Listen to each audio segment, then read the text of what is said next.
This video is sponsored by Skillshare. Hello Bone fans, today we will be reviewing a board game called Too Many Bones, and we will be reviewing everything that's been published for it so far. And those of you familiar with the game might be saying, wow, that's a lot, and you would be right. This is the longest video review that we have done in terms of length. The word count is about the same word count as my bachelor's degree thesis, and this is the hardest project I've ever worked on. I wanted to let you know why I'm doing this, and that's because I am enamored with Too Many Bones, but also because I think there's so much of it out there that it can feel a little bit murky in terms of what's what, what's good, what's necessary, what's not. So I wanted to make a video that's not just a comprehensive critique, but at the same time a comprehensive buyer's guide. And this might be folly, but you know, you're about to watch this folly, so there you go. I do want to plug Patreon and our sponsor Skillshare right now, because this is a long video. I'm not sure you're gonna last all the way through it. So without Patreon and Skillshare, videos like that would just not be possible. If you've enjoyed this, if you found value in this, please back us on Patreon. Please visit Skillshare, there's a link in the description. Finally, I did segment this video into chapters. If you don't want to watch the whole thing in one go, that's totally cool. That's why the chapter headings are there. If you want the essential parts, that would be the cultural context, the TMB core, TMB Undertow, and the Trove chest and conclusion. But if you want a buyer's guide, you will need to watch the entire thing. So there you go. Enjoy. In an interview with StreamlineGaming.com, Chen Eun-eung, the CEO of CMON, said that his proudest achievement is introducing the $100 board game.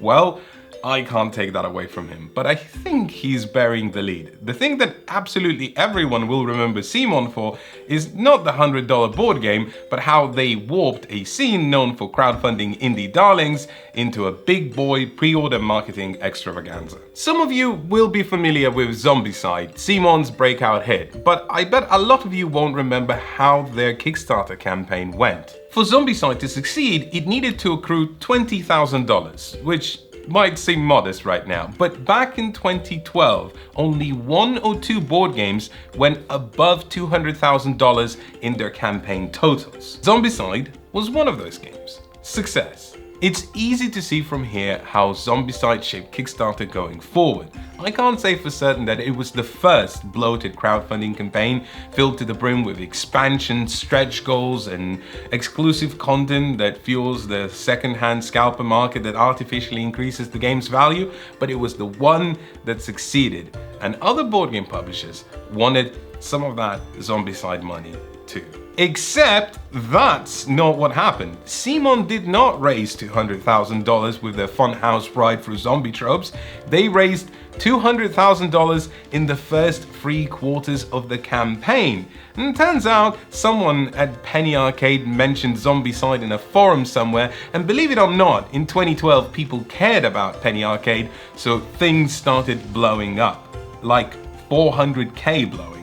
By the end of the campaign, there was an exclusive Penny Arcade character available as a stretch goal, and after that got introduced, CMON doubled their money and ended just shy of a cool 800k. Success breeds success. It's a phrase you'll often hear in bad self-help books, but it is absolutely that kind of mentality that drives people to emulate prosperous business models. If I do everything exactly as the person with a lot of money, then I'm bound to end up at least with half as much money, right? And it doesn't even matter that it wasn't the surface level stuff, but an obscure detail that's not really replicable that led to the actual success. People just want more of the same thing, and board game publishers were ready to deliver.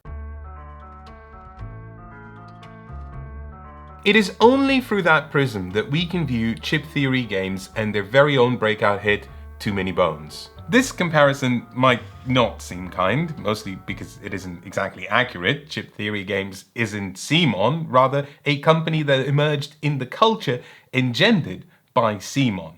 What if this business model, but for an entirely different audience. I don't think I'll accrue many enemies if I call Zombicide shallow in terms of gameplay. Shiny plastic figurines attached to a thin veneer of rules, like a skyscraper made out of toilet paper tubes and duct tape. Too Many Bones also has shiny plastic. Literally shiny if you catch the glint of light bouncing off the glossy poker chips. Add to that neoprene playmats, PVC cards, PVC rules sheets, chunky plastic trays, boxes made out of sturdier stuff than some of the shoes I've owned, and most importantly, hundreds of colourful dice. I won't go on about how voluptuous Too Many Bones is, because it's a bit like saying, look at this elephant, isn't it huge? It's even got other smaller elephants following along. Amazing! But when Chip Theory sent me every box they made for this game, I think I had a minor panic. How do I review all of this? This isn't just stuff. It's stuff that comes with a dearth of rules you need an industrial tractor to excavate. Conceptually, Too Many Bones answers the question that's been on all of our minds. What if gremlins went onto a D&D adventure? The characters in the game aren't called gremlins, they're gearlocks, waif-like miscreants, weighing over the heads, setting off on the quest to defeat one of the game's 7 tyrants. But they are gremlin-like in appearance and mischief. Whilst we're on the subject of deceptive appearance, I won't fault anyone for mistaking Too Many Bones for a dungeon crawler. Heck, I've made that mistake myself, but it isn't. It certainly wears the dungeon crawler uniform. The 4 characters in the main box easily fall into the archetypes of tank, healer, melee damage dealer, and ranged damage dealer. You fight monsters, level up, get new abilities, it's all there. But I think TMB leans into a yet undefined genre that might have an equivalent in video games, but is more the realm of board games alone. When I think of dungeon crawlers, I think of fantasy tropes setting off on a type of adventure where each play session is an encapsulated episode of the overall game. You might kill some monsters, find some loot, or the monsters might kill you. Here, the entire campaign is at the tip of your fingers in one play session, but it's less of an adventure and more of a gauntlet to train your characters to be competent enough to defeat whichever boss you've chosen to face at the end. From zero to hero in one sitting. It might seem a pedantic difference, but experientially it sets a very different tone. It's not a boss battler either, because you'll spend the majority of your game time tackling encounters that lead up to the boss fight. You might not even make it to the boss fight, falling short before the ultimate crescendo, especially if you play at one of the game's harder difficulties. In video game terms, the closest experience to this genre would be roguelites, a genre of games where trying and dying is part and parcel, but even then the comparison falls flat, because in roguelites, once you die, you start the whole thing over again, whilst carrying over some permanent skills. In Too Many Bones, your choice of tyrant will determine how many days you have to complete the game, days meaning encounters. Not each encounter will result in a fight. You'll draw an encounter card and it will give you 2 options. Some cards don't have a fight option, some do, some won't let you do anything else but fight, and your choice only determines the special rules superimposed onto the battle. If successful, you'll get rewards, chief amongst them progress points. Collect enough progress points for a given tyrant, and instead of having a regular encounter, you can attempt to take them on. If you lose, even in a tyrant battle, it's not game over. You won't get any of the rewards, but you won't lose either. You can even repeat the boss fight. Your only penalty is time. The days move on, and once you run out of those, that's when you kick the proverbial bucket. The battles themselves are more abstract than what you're used to in dungeon crawlers. There's no pre-built map with a carefully selected array of monsters. There's just a battle mat with 16 spaces, 8 for your gearlocks to start on, and 8 for the monsters. As a baseline, encounters use what is called a BQ, a formula to determine how many monsters you'll fight and how strong they will be. Difficulty-wise, there are 3 types of monsters, or as the game calls them, baddies. There are 1-point baddies, the baddie babies, 5-point baddies, the baddie baddies, and 20-point ones, the baddie daddies. To calculate your BQ, you will multiply the number of gearlocks you are playing with the day that you are on. So in a 2-player game, on day 4, you would face 1 5-point baddie and 3 1-point ones. But aside from the Tyrant determining the initial pool of the archetypes of baddies you'll be facing, and some rules modifying the battle and the BQ by the encounter card, the array of monsters is totally random, which I think is this game's greatest strength. Monsters by themselves are simply brutal, some combinations outright lethal, so each time you head into battle, you don't know what to expect. If you told me before I played this game that I get excited about tactical skirmish encounters designed by a tabletop algorithm, I would have presumed that you've been sent by YouTube to spy on me. Yet here I am, loving every moment of it. Gearlocks start with roughly the same amount of health as the baddies. Neither they nor you can attack for a lot, but there's more of them than there is of you, and each time they hit you, they could just wipe you out. Anytime anyone attacks, they roll attack dice equal to their attack stat. Each attack die has a chance to miss, attack for 1 damage, and there's a 1 in 6 chance for dealing 2 damage. If a baddie hits Picket, the game's tank, who starts with 5 health with 2 attack dice, it is entirely possible that 4/5 of Picket are no longer there. And as all Gearlocks, he's not exactly known for his size to begin with. But that is nothing compared to what you'll actually be facing. An early combo of monster abilities I've come to know and loathe is Hardy and Compound. Hardy means that no matter how hard you thump a monster, no matter how many sources of damage you unleash in a single turn, at most, it can take only 1 damage. Whereas Compound means that the baddie itself will be attacking with as many attack dice as the round you are on, meaning you want to take it out early, yet its other ability is preventing you from doing exactly that. Or how about a baddie that has both dive and flight? Flight means that after it attacks, every other round it becomes untargetable, which most of your abilities can't bypass. Dive means that as soon as it stops being untargetable, it'll swoop down towards your most vulnerable character and unleash pandemonium. Your best chance is to take it out in a single attack, yet precisely the sort of character that is capable of doing that is probably already dead. It's not unlikely that you'll face both of these monsters together, with a few others thrown in for good measure. I suppose the best way to ensure that an algorithm-composed challenge is actually challenging is to make every component as deadly and unfair as possible. Too Many Bones reliably instills dread with every baddie reveal. You flip a chip and you go, oh no. Not now, not this thing, and then you flip another one, and somehow it's even worse than you could have ever imagined. It's moments like that that I live for in games, but only because we're given the tools we need to surmount them. Just like the baddies are bat poop broken, so too are your Gearlocks, with a skill set so over the top that they couldn't fit them onto a single A4 page. They had to use both sides. Not only does each Gearlock have an innate ability that they can later upgrade, but multiple talent paths that can be combined in any way you see fit, various special rules unique to them, and also a laundry list of abilities that can be activated by spending the misses you've accrued over your many attempts at rolling dice, the game's eponymous bones. If I had to single out one thing that defines TMB, it wouldn't be the neoprene mats or the poker chips, it wouldn't be the humongous excess of it all, it's that your abilities, most of them, are use them and lose them. I mean, not permanently, you get them back after each fight, but during a fight, you get one use and that's it. Imagine yourself surrounded, down to your last chips, but somewhere, slotted in your mat is the answer. Maybe Tantrum has been upticking his rage counter, and if he gets hit for the exact right number of damage, he'll be able to pick up that untargetable bird and fling him off the board. Maybe Patches can roll, and I'm not kidding, a Posy Zap result and then bring Boomer back from the dead for another round of her grenades. Maybe. But then you have to lose the answer that saved half the fight and find another answer in a desperately dwindling array of options. This tension of succeeding in battles persists through the adventure.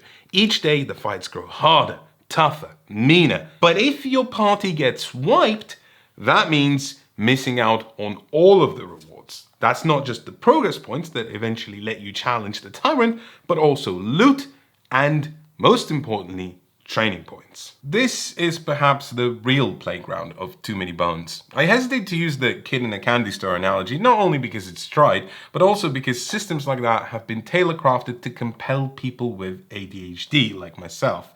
But look at this. I mean, just look.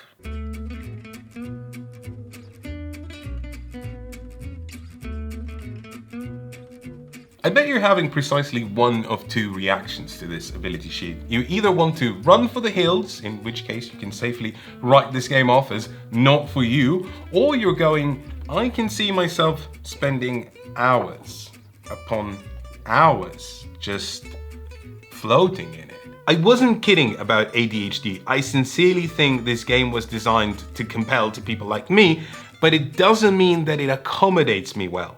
This sheet is a mess. There's information everywhere. I mean, everywhere. And none of it is ever structured in a way that makes sense or is intuitive to learn. The rulebook isn't great either, but at least when I read it, I felt like it made sense. It was only until I picked up one of these that I realized how much information in the rulebook is missing, because I couldn't understand how the mechanisms presented here interacted with the game here. Even when you grok it, there's still the problem that the wording is far too concise. Yes, you heard me right. I wish there was more text. Every one of these characters deserves not a sheet, but a comprehensive booklet. On the right, you have all the possible die faces. On the left, you have all the possible results. That's useful when you want to look things up, but very hard or sometimes even impossible to learn from. If it wasn't for YouTube tutorials and BGG rules threads, I would have no idea how to play Tantrum in a way that even remotely resembles correct. But dangled at the bottom of this iceberg is a promise of infinite depth. You just have to break through first, plunging yourself into freezing temperatures. Even someone like Patches, arguably the simplest character, has enough diverging paths and combinations to spend days on a carpet just sitting there having fun untangling a snarl. You could follow the straightforward and sensible combat medic path. First you get a heal die, then you get a die that doubles whatever your heal die rolls. Then you can go for some extra damage or even a second heal die that could also be doubled. Or why not both? And finally, you can even revive people. Who wouldn't want that? Someone who'd rather go stim stacker instead, trading in surefire average effectiveness for a cavalcade of buffs that turn you or the other Gearlocks into Gearlock Hulks with potentially disastrous results. But you don't have to follow one path. You can mix and match, you can splice in some hodgepodge forested dice, you can build your character however you like, sometimes rendering them ineffective, but the experimentation, that's part of the appeal. I'll share a little secret with you. Too Many Bones only feels difficult and insurmountable once you understand your characters and what the game wants out of you. On easier difficulties, it's breezy. So then the fun of it isn't to be good, it's learning to be good. I genuinely feel sorry for anyone who started this game off reading strategy guides, because what's left after that isn't anywhere near as exciting as the promise of discovery. All of that makes training points the main currency of the game. Not only because they're the predominant barrier to victory, but also because that's how the game trades you fun. A training point is like an admit one ticket to your favorite ride. The more you collect, the more times you can go. But you can't just fritter them away either. For every training point spent on exciting abilities, you also have to spend them on getting more health chips or attack dice or dexterity or defense.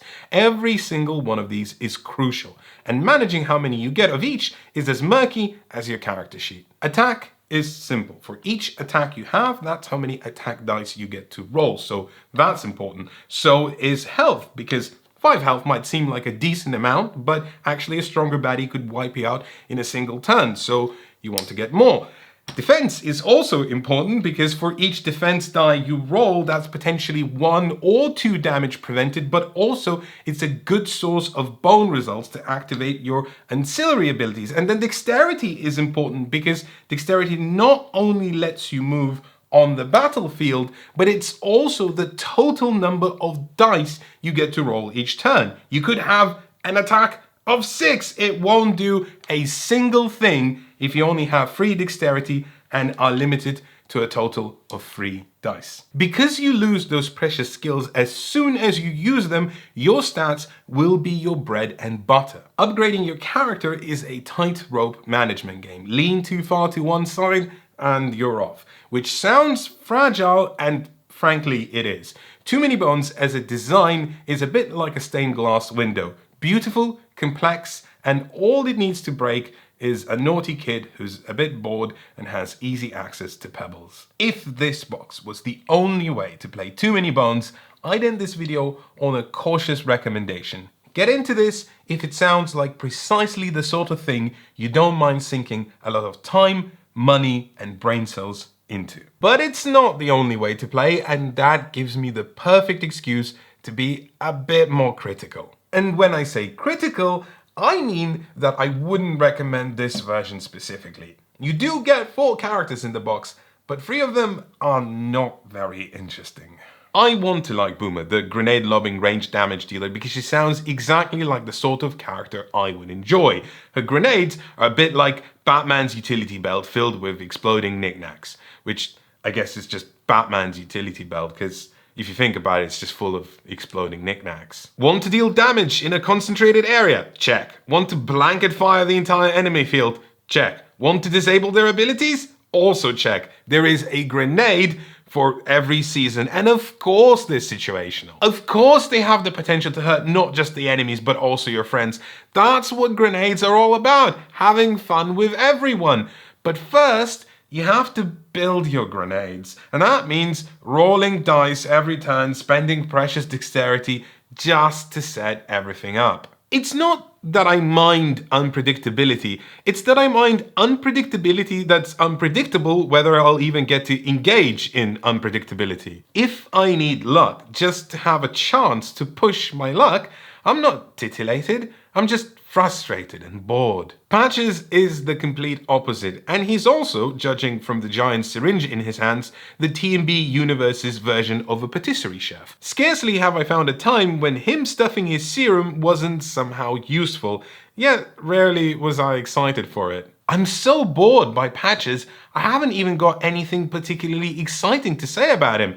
Do you want heals? He can heal. Do you want more damage? He can make you more damagey. He's reliable and predictable, and that's all he ever is. Pickett is how I realized that I just don't like playing tanks in Too Many Bones. In terms of effectiveness, he's probably the most potent character out of the 4. He starts every battle bulked up, has different avenues of play, and I can't count the number of times I found a perfect answer in his arsenal for what seemed an insurmountable situation. But at the same time, most of his abilities are static. Get more attack, get more defense, get more health. You could up your stats, or you could get skill dice that up your stats. Or you can get some other dice that might never do the thing you want them to do because you need to roll the exact right thing, and there's 4 different possibilities on a 6-sided die. His skills as written, such as the ones he gets from spending bones, are amazing, but the skill dice he can get by spending training points, not so much. They're just reactive, and I think that's my problem. Too Many Bones isn't fun when it's reactive. You want to do things. You want to roll a die that will blow everyone out of the water and generate cheers and celebration around the table, even if you're just playing by yourself. And Pickett, well, he delivers that, but he does so passively, and that's no fun. Which leaves us with Tantrum, so aptly named not only because he's very clearly an angry little boy, but he's also a one-man marching band, and you have to respect that. Tantrum deals a lot of damage up close, and that's nice, but he also gets rewarded for being hit. Each time you take damage, you uptick a rage counter, which can fizzle out if you go too far. There's a nice management minigame, but he's also very effective at mitigating his downsides, like the fact that he just gets walloped a lot. He also pairs well with any other core box character. Patches is a no-brainer, keeping him alive and well. Picket can get him out of dodge, or more importantly, swap places to get him into dodge. And Boomer, well, pair Tantrum with Boomer, and that's a lot of damage. It's brittle, but once again, I like being proactive. He's great, but a single fun character out of 4 is not enough for me to recommend this box, especially considering that the tyrants, that being the bosses you'll eventually face, are all over the place. In my book, a board game can commit no bigger sin than end on a whimper, and sometimes Too Many Bones really leans into whimpering. Building up to face the tyrant can take hours. With some tyrants, many hours. So what could be more disappointing than by the time you get there, you find out that it's either a total wash or a complete cakewalk. You'd expect shorter games to end on easier boss battles and longer ones with harder ones. After all, if you're literally adding hours to your game time to bulk up more, there has to be a reason for it. Turns out, the reason is to have a mediocre time facing a poorly tuned enemy. Duster is a particularly disappointing damp squib, the longest game time to face the easiest foe. Whereas the first time I encountered Gendrix, I couldn't believe that Too Many Bones had that many layers of meanness. Occasionally, tyrants shine just as much as the baddies. They separate you out, isolate your abilities. The tyrant die you roll on each of their turns is terrifying. But only and only if you picked the right difficulty with the right combination of characters to find it exactly challenging, which is a lot of trial and error to arrive at a great party that is just wrapping up. That is, if you arrive to the party at all. In a game that sells itself on an unhealthy amount of dice, luck is bound to rear its ugly head. Luck, once again, I don't mind so much. But what I do genuinely love is when the board game starts playing itself. The very first time I attempted a tyrant encounter, I rolled some dice. I wasn't rolling any dice for any of the characters I was playing, I was just rolling them for the baddies. And then by the time it got to my characters, the encounter was already over, and not in a good way. I mentioned that losing an encounter is not losing the game, but for my money, it might as well be. It's not that the training points you've lost put you at a significant disadvantage. You can still win the game on easier difficulties if you lose once or even twice. It's not you that gets killed, it's the fun that dies. Emotionally, a loss, especially a loss that occurred through pure happenstance, is hard to come back from. Too Many Bones is a power fantasy. The fun lies in tinkering with your stats and executing the Rube Goldberg machine. It's great when it works, it's tedious rebuilding when it doesn't. Don't get me wrong, losing is important in games. If there's no chance of a loss, then the game is as tense as a runny pancake. But the mettle of any design is tested in how you lose, and in TMB, you far too frequently lose by pressing start. It's not a particularly groundbreaking observation to call Too Many Bones unwieldy. The box it comes in doesn't even fit into a calyx. And I feel like that alone should already tip people off about what to expect. I alluded earlier that the rulebook and the learning process feels arcane at the best of times, but whilst I'm taking pot shots, let me, like Boomer with her grenades, lob one final criticism. I'd like to touch on how stupendously impractical this all is. Don't get me wrong, dice are fun. So are neoprene mats, so is the clack clack clack of poker chips. I imagine that when chip theory games landed on this idea of nearly indestructible components, they did so to tap into our fear of impermanence. But what if I spill my drink? My game will be ruined. Well, this one won't. It'll outlive spills. It'll outlive tears, it'll outlive you, it'll even outlive a nuclear explosion. No one would be able to play because it'd be irradiated, but 400 years down the line, Too Many Bones will stand as a cultural artifact amongst the trash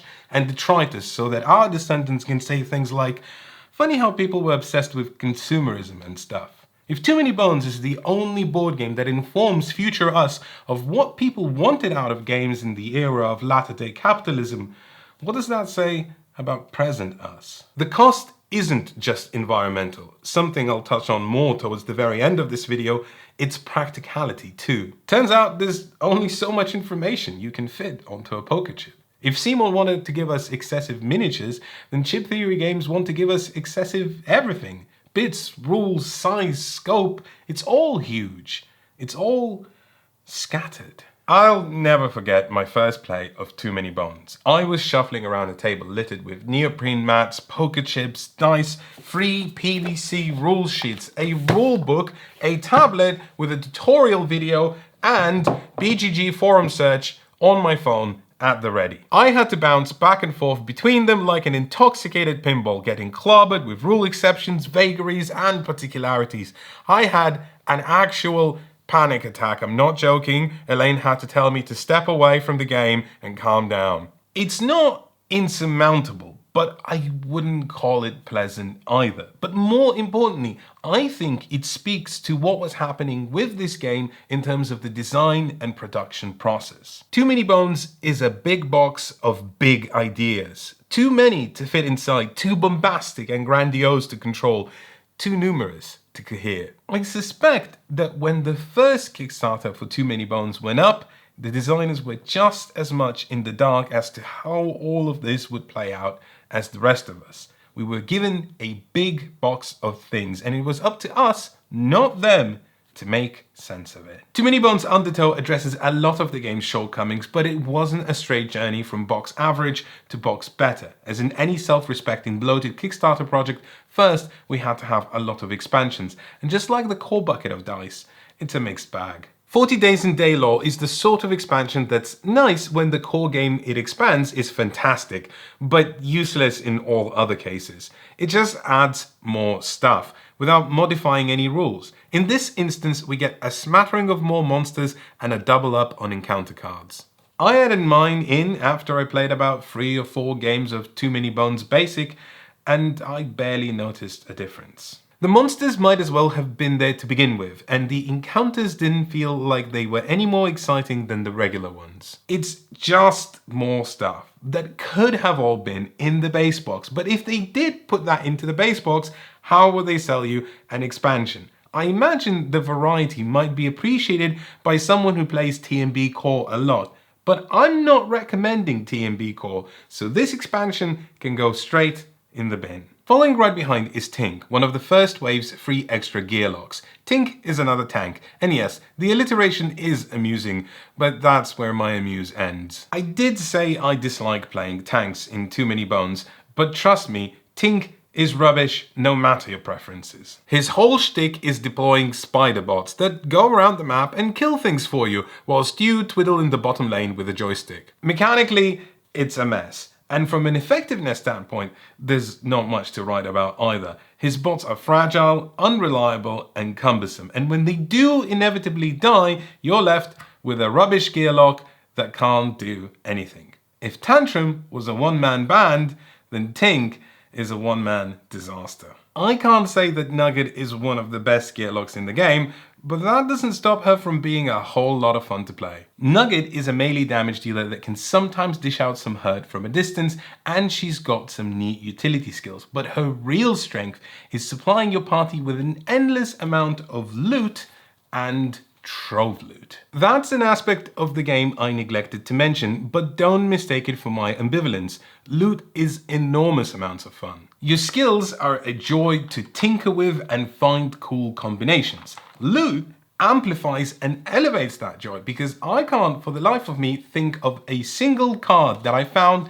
that wasn't somehow useful. From simple stuff like healing yourself to powerful Trove loot that pairs extraordinarily well with your gear lock, there's something for everyone, and Nugget makes sure that the right people find the right something. She's the matchmaker that gearlocks never knew they needed. Earlier I compared gearlocks to Gremlins. Well, when I was a kid, Gremlins was one of my favorite films. And now I'm an adult and I look like a gremlin. But guess what? Another one of my favorites was Home Alone. And wouldn't you know it, Ghillie isn't just a combination of the two, but perhaps my favorite character in the entire game. He can set traps, he can summon wild animals to attack, he's got useful skills, and he shoots anybody on the board from range for a lot of damage. This isn't a one-man band, this is a one-man army. Heck, maybe this isn't Home Alone, maybe this is Rambo First Blood. I mean, pretty much the same film, right? Ghillie checks every box. Useful? Check. Powerful? Check. Pairs well with any gear lock? Check. If you forget about Tink, you can't fix rubbish. I think this is an essential gear lock expansion for any version of this game.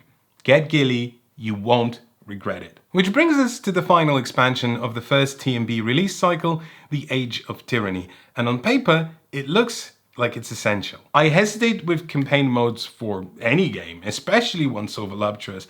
But frankly, most people are either going to play this game solo or with the same partner. This isn't something you casually bring to game night to spring on unsuspecting friends, unless you're looking for a discreet way of no longer being friends. But most importantly, within the rule set for the campaign structure lies something that I hoped would address one of my big issues with the game: the dissolution of random, the board game plays itself, losses. Age of Tyranny is only compatible with the core version of Too Many Bones, putting you through successive sessions in each of which you will try and defeat one of the game's 7 tyrants. If you win, you get to carry over some skills, and you might even get the tyrant's die as loot that you can then use in the next game. To offset this generosity comes scars. Every game after the first, you'll draw scar cards, slotting in scars into your character sheet, permanently blocking either stats or entire skill trees. Sounds horrible, and it is, but there's one final swing of the scales of justice. If you ever lose an encounter, you get to draw boons. Some will remove scars, some will give you treasure, others training points, or any combination of the above. Finally, something that makes a loss smart a lot less. Or so I thought. First of all, scars were actually the only mechanism from this box that I ended up liking. If my favorite skill tree got blocked, or worse yet, if I ended up with a character who could have a maximum of 1 in their attack stat with no chance of ever increasing it, I had to get creative and delve into skills that I haven't explored yet. But then the game let me keep skills for my gear locks in between games by ignoring previous prerequisites. Meaning that if in my first game of the campaign I ended up digging towards the end of the talent tree to get to the best skill, I could then just keep it for all of my subsequent games, ignoring all of the chaff before it. Does that make the game broken? Totally! Games in Age of Tyranny became too easy and not rewarding. And if I ever got particularly unlucky with some scars, guess what? All I need to do is lose an encounter deliberately. The boon card I draw will either remove it or give me something that's as good as winning an encounter, or perhaps even better. Age of Tyranny made me sit amongst piles of plastic for hours on end, being incredibly bored. And that's a real shame, because there's one last thing in this box that is essential and should be in the core game, full stop. Whilst each encounter you play in Too Many Bones is drawn from a random pile, the first 3 are always set. There is some variability within them, but that variability will last you about 3 games. And then every time you start, it's the same thing. Of course, Age of Tyranny has a replacement set of 21 cards to make the first 3 encounters variable. You don't even have to play the campaign mode to use them, which makes me once again question, why are they not in the core box to begin with? I know that Chip Theory games are going to rejig the size of the core box, so whilst you're at it, if you're watching Chip Theory, would you please include these in the main game? I think a lot of people would really appreciate it, and it would make that version a much more reasonable recommendation. Talking of reasonable recommendations, here comes Too Many Bones Undertow, my absolute favorite way to play this game. If you told me at the start of this project that I'd end up recommending the more complicated and unforgiving version of Too Many Bones, I would have told you to leave my house and take your copy of Imperial Struggle with you. I guess the old axiom of in for a penny, in for a pound applies, which is ironic because one of the best things about Undertow is that it's just cheaper. I mean significantly cheaper. On the EU store, it's a difference of 40 euros. It comes in a much smaller box too, but you still get the same Too Many Bones game, except better And you're not going to believe me, but also bigger? Yes, there are only 2 gearlocks to mess around with as opposed to 4, and yes, the returning number of baddie types is 3 as opposed to 6, but both Duster and Stanza are 2 of the coolest gearlocks out there, and there are 2 new monster types, Krell and Mex, making the battles feel more varied and tactical than ever before. There's something about Too Many Bones as a whole that makes the design feel makey-uppy. I mean, sure, any board game is made up if you think about it, but when I imagine a design meeting at Chip Theory Games, I imagine 2 kids in a sandpit. One of them goes, "My long-haul truck fires missiles at your helicopter," and the other one goes, "Aha! But my helicopter drinks the Immortal Hulk serum and eats your missiles." Undertow zeroes into that ethos, and magically, somehow, it doesn't make the game worse. My first game of Undertow came after actual dozens of games of Too Many Bones spread out only over a couple of weeks, so I felt pretty confident going in, and I set the difficulty at medium.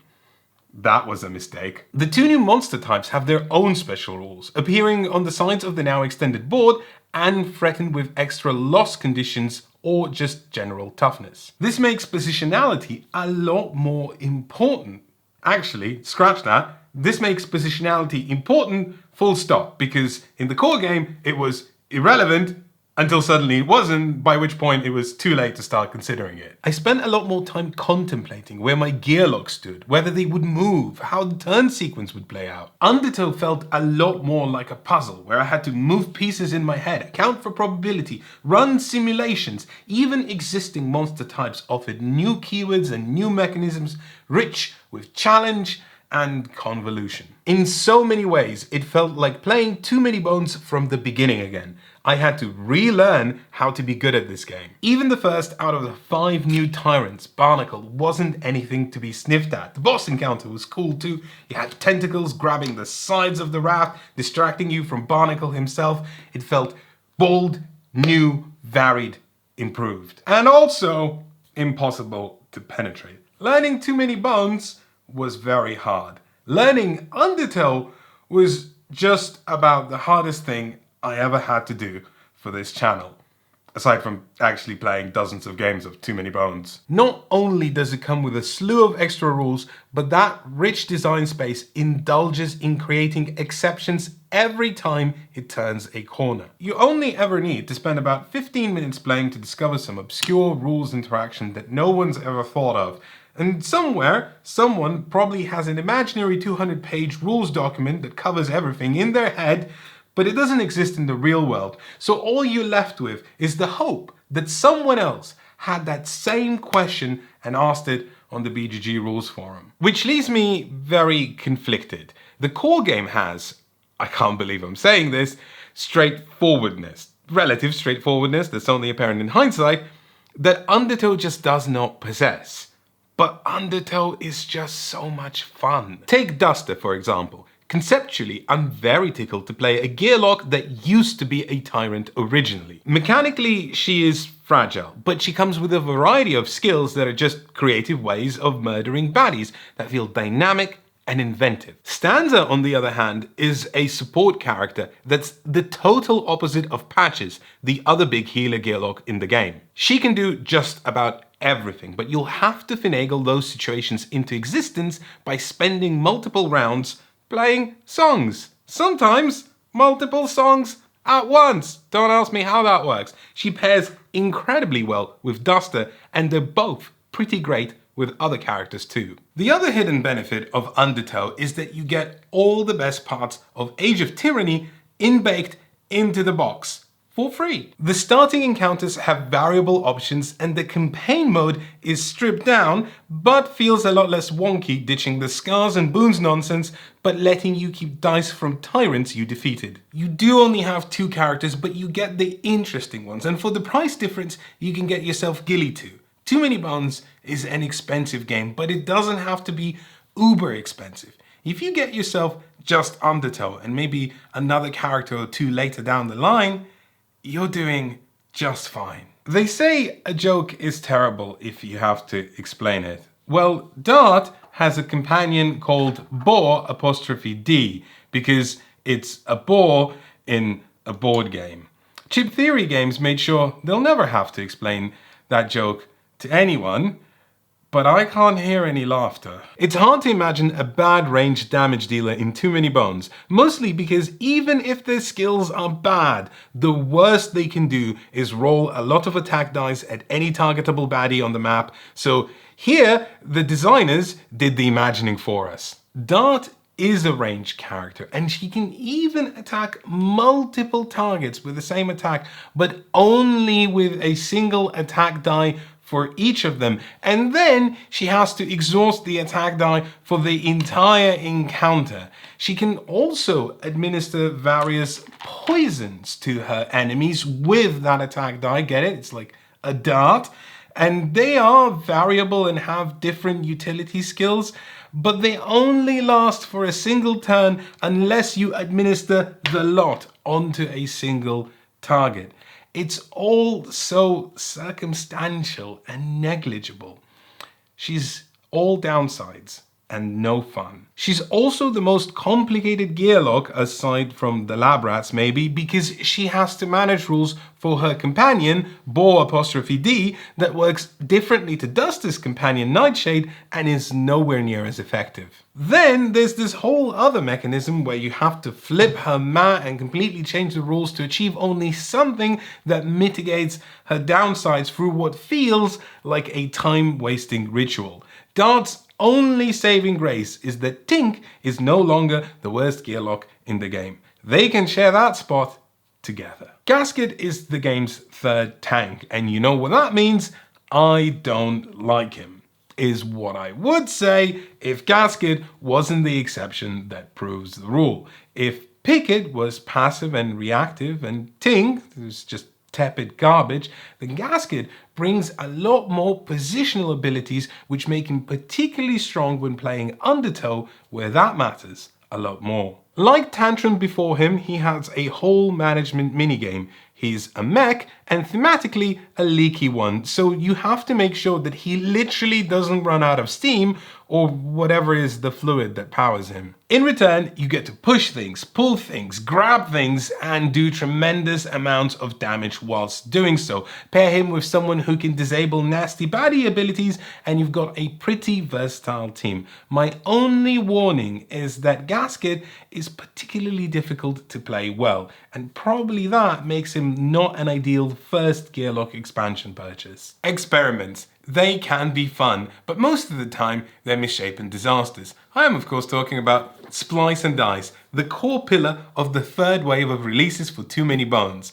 I wish I didn't have to end on something so odd and clunky, but here we are. I think there's a person out there for whom Splice and Dice is a good expansion, and that person is only someone who already owns everything else and played it out to death. On the one hand, it has extra monsters, and most importantly extra Krell and mech monsters, making the array for Undertow richer. On the other hand, it has two ways of building a custom tyrant for the game, yet the rules force you to include monster types not available in Undertow, making it a bad proposition for anyone who doesn't own both standalone versions of Too Many Bones. And yes, I did say two ways, and I like one of them significantly more than the other. The Build a Tyrant mode lets you compose a tyrant as you play the game and complete encounters and defeat baddies that you will then use to build a tyrant for the game that you are playing now. The baddies you defeat, and more importantly the order in which you defeat them, form the basis of the tyrant's stats and abilities,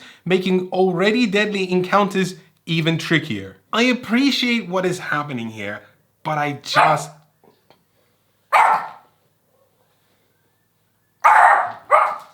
appreciate what's happening here, but I just don't need it. The tyrants on offer are already plentiful, and I suppose if you've played everything this game has to offer to death, then you do sort of need a randomizer, but only in a situation where you want to play this game forever. But that's all it is, a randomizer. One that made me appreciate original tyrant encounters even more. The game is already full of random encounters.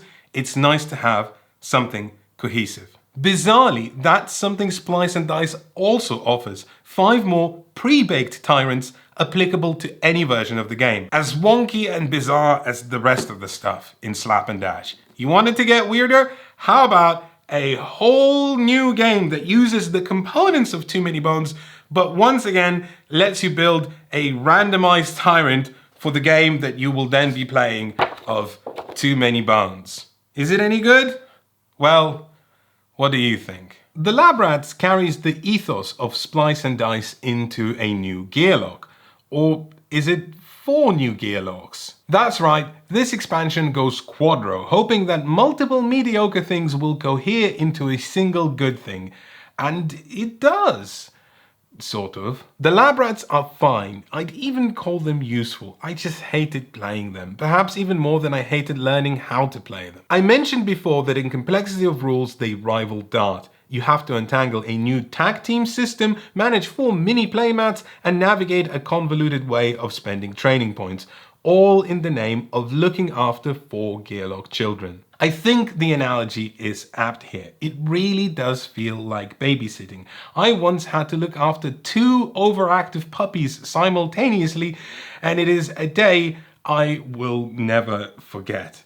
Playing the Lab Rats felt much the same. At times exciting, draining, peculiar, and something I never want to repeat. Also, this one looks a little bit like David Tennant, and I'm not really sure how I feel about that. The only way to finish this series of reviews is to talk about the Trove chest, single-handedly the most ridiculous accessory made for board games. Unlike everything else you've seen in this video, this was not sent to me by Cheap Theory Games.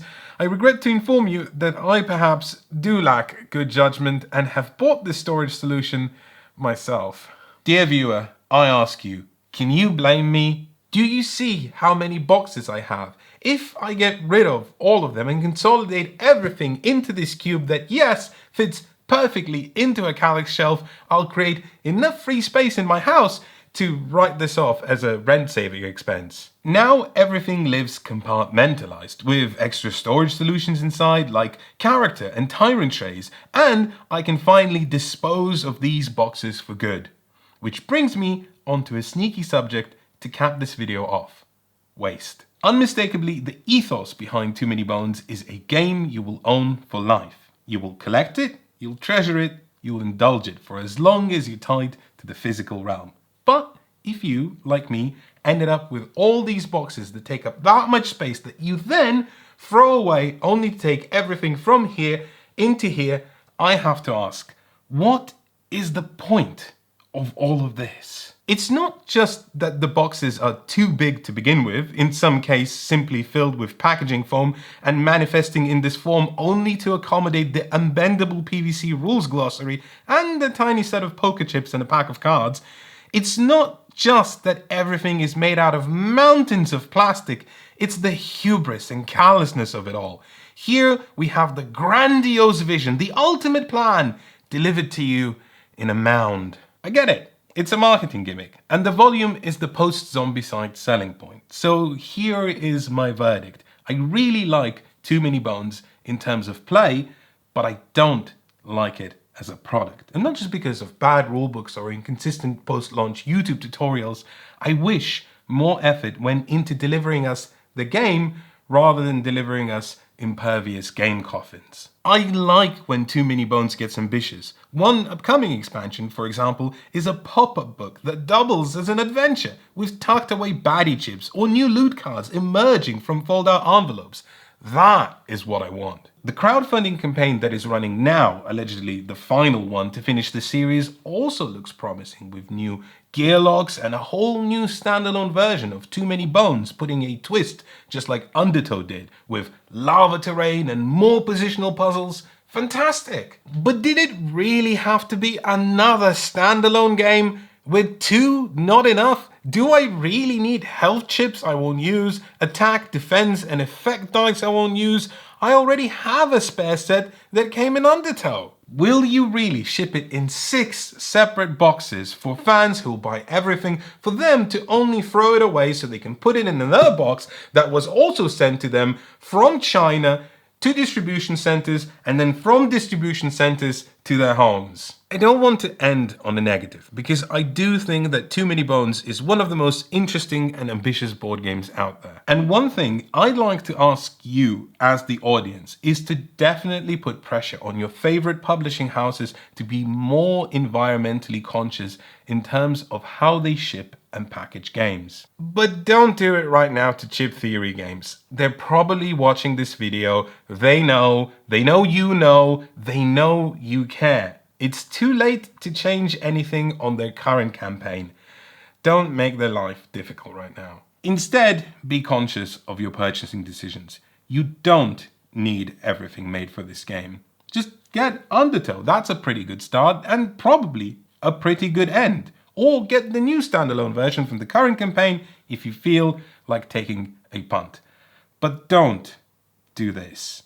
It's just wasteful. This video is sponsored by Skillshare, the online learning community with thousands of inspiring classes. Skillshare has a tutorial on almost any subject imaginable, from learning how to make a video to teaching yourself everything you need to know how to design a board game. Every time I do this sponsor spot, and Skillshare have been sponsoring us for a whole year now, I need to find a new class to recommend, and I'm never short of subjects because there are just so many cool things to learn. But sometimes you have to get serious. I'm not the sort of person that gets a kick out of lifestyle advice, but if the Trove chest proves anything, is that I need to get better at managing my finances. In Modern Money Habits, 5 Steps to Build the Life You Want by Justin Bridges, I found actionable advice without being overbearing or threatening financial doom and gloom, just useful stuff on how to manage my money better so that I can save up for that new game I want without all of the guilt. I also just want to take a moment to thank Skillshare for staying with us for so long. It's their sponsorship that lets us take a little bit more time and make projects like that possible. Do follow the link in the description. The first 1,000 of you to click that will get a free 1-month trial of Skillshare Premium so you can unlock your creativity today.